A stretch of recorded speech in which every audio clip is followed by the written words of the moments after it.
आज हम इस वीडियो में सीखने वाले हैं इंस्टेंटेनियस रेट ऑफ रिएक्शन। तो इसकी डेफिनेशन है, instantaneous rate of reaction is the rate of a chemical reaction at a particular instant of time. ठीक, तो क्या होता है कि जैसे कोई रिएक्शन हो रही होती है तो रिएक्शन होने के ड्यूरिंग हम एक पार्टिकुलर इंस्टेंट ऑफ टाइम को चूज करते हैं, एक फिक्स टाइम को चूज करते हैं कि एट दैट पार्टिकुलर टाइम मेरा रेट ऑफ रिएक्शन क्या था। तो उसी को हम कहते हैं instantaneous rate of reaction.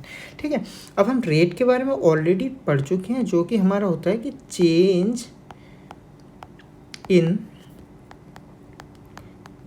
Concentration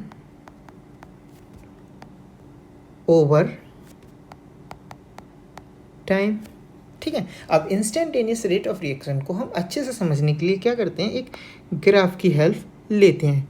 suppose करो ये एक हमने एक ग्राफ ड्रॉ किया, इसकी एक एक्सिस पर हम टाइम लेने वाले हैं और दूसरे पर हम रिएक्टेंट का कंसंट्रेशन लेने वाले हैं। ठीक है, रिएक्टेंट का कंसंट्रेशन हम लेंगे मोल्स पर लीटर में। ठीक है, अब क्या है कि सपोज करो ये पॉइंट ओ हो गया और यहाँ पर मेरा जो रिएक्टेंट का रिएक्शन का टाइम को डिनोट कर रहा हूँ, तो ये मेरा हो गया 1 minute, 2 minute, 3 minute, 4 minute, 5 minute and 6 minute. ठीक है, टाइम को हम किस में ले रहे हैं, मिनट्स में ले रहे हैं। ठीक है, अब सेम वे में हम क्या करते हैं रिएक्टेंट को भी, तो यहाँ पर हम ना मोलर कंसंट्रेशन हमारा 1 molar concentration, 2 molar concentration, 3 molar concentration, 4 molar concentration और 5 एंड सेम वे में 6 मोलर कंसंट्रेशन हमारा यहाँ पर हो गया।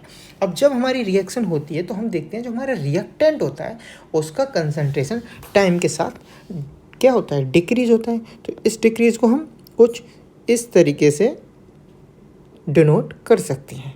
ठीक है, अब क्या करना है कि मेरे को एक इंस्टेंटेनियस रेट ऑफ रिएक्शन पता करना है, तो मैंने एक टाइम चूज करूंगा। सबसे पहले एक टाइम जब चूज करूंगा तो सपोज करो मैंने को पता करना है कि एग्जैक्ट 3 मिनट पर मेरा जो रेट ऑफ रिएक्शन था वो क्या था। तो मैं एग्जैक्ट 3 मिनट पे मेरे को रेट ऑफ रिएक्शन पता करना है, तो यहाँ से मैं क्या करूँगा, एक टेंजेंट को ड्रॉ करूँगा। ये मैंने टेंजेंट ड्रॉ कर दिया और दोनों साइड में ड्रॉ किया। ठीक है, अब ये जो है मेरा, ये मेरा रिप्रेजेंट करेगा किसको, यहाँ से यहाँ पर ये मेरा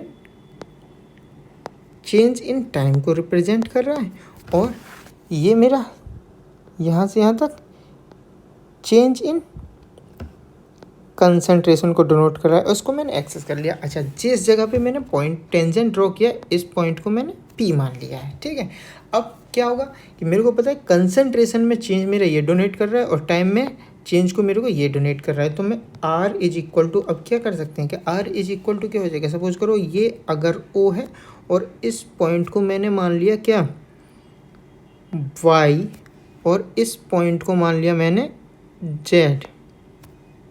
ठीक है, तो क्या हो जाएगा, R इज इक्वल टू क्या हो जाएगा, O Y upon O Z। ये इक्वल टू होगा क्या, चेंज मैंने किससे डी वो डेल्टा एक्स से किया है, तो ये होगा मेरा delta x upon delta T. क्या ये इक्वल टू है मेरे स्लोप के, हाँ जी बिल्कुल ये मेरे स्लोप के इक्वल है। तो जो मेरा स्लोप है टेंजेंट से जो मैंने स्लोप डाला है यही मेरे रेट ऑफ रिएक्शन को रिप्रेजेंट कर रहा है। इंस्टेंटेनियस रेट ऑफ रिएक्शन को रिप्रेजेंट करने का एक तरीका होता है जिसमें हम रेट को कुछ इस तरीके से लिखते हैं। अगर मैं रिएक्टेंट की टर्म में कर रहा हूँ तो क्या करते हैं, rate is equal to minus d r upon d T.